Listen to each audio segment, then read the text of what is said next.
Joining me right now is Captain Mike Parker from the LA County Sheriff's Department. Captain, you actually made a tweet plea asking the game to please delete the number. Tell us first what kind of situations were impacted by all these flash calls. Well, it started at 5:23 p.m. on Friday night when our Compton Sheriff's Station desk was inundated with every single phone line lit up, and they weren't even able to keep up. We had to bring in extra personnel to answer all the phones, and frankly, we weren't answering all the phones because as soon as we hung up a phone, it would ring again.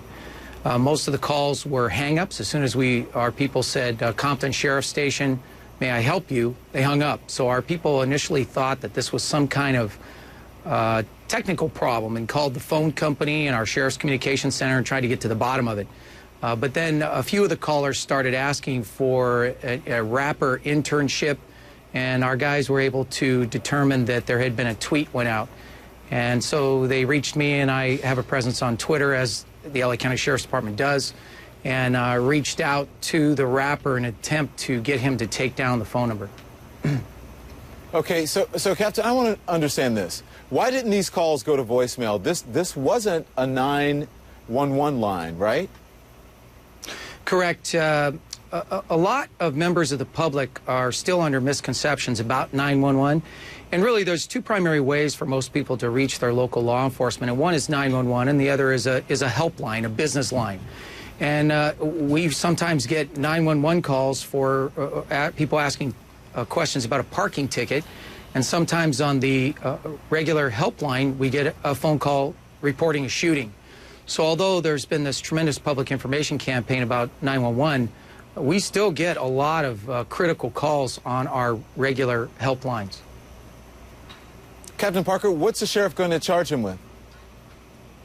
Well, right now we are collecting evidence regarding three different crimes. One has to do with using electronic communications to interfere with or annoy someone. Second one is obstructing a peace officer in the performance of their duties.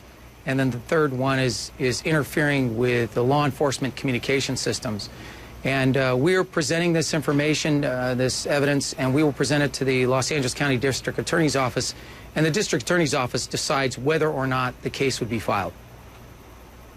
Okay, listen, it's just as you were talking there, I was looking down at my Twitter account because I want to tell you that we have tweeted, Jason Taylor as well has reached out to the Black Wall Street Records for his response, and so far nothing. But he tweeted this earlier, Captain. He says, y'all can track a tweet down, but can't solve murders. That was, or that, as he says, was an accident, but maybe now y'all can actually do y'all job. So, Captain, what's your response to this, and why do you think that he won't apologize? At least so far he's not. Well, we find it very interesting, but I would say that in terms of the comment, what we really are waiting for is a comment that says that this was done in error, was a mistake, and nobody should do this because it puts people in harm's way. We've got some people that we believe that there's some people that tried to contact us to report emergencies and couldn't get through. We had several critical emergencies that we were dealing with. And the community of Compton has really formed a partnership with the LA County Sheriff's Department, and over the last several years, we've reduced homicides and serious crime in Compton by over 50%. And so I think he's got his facts wrong on several counts.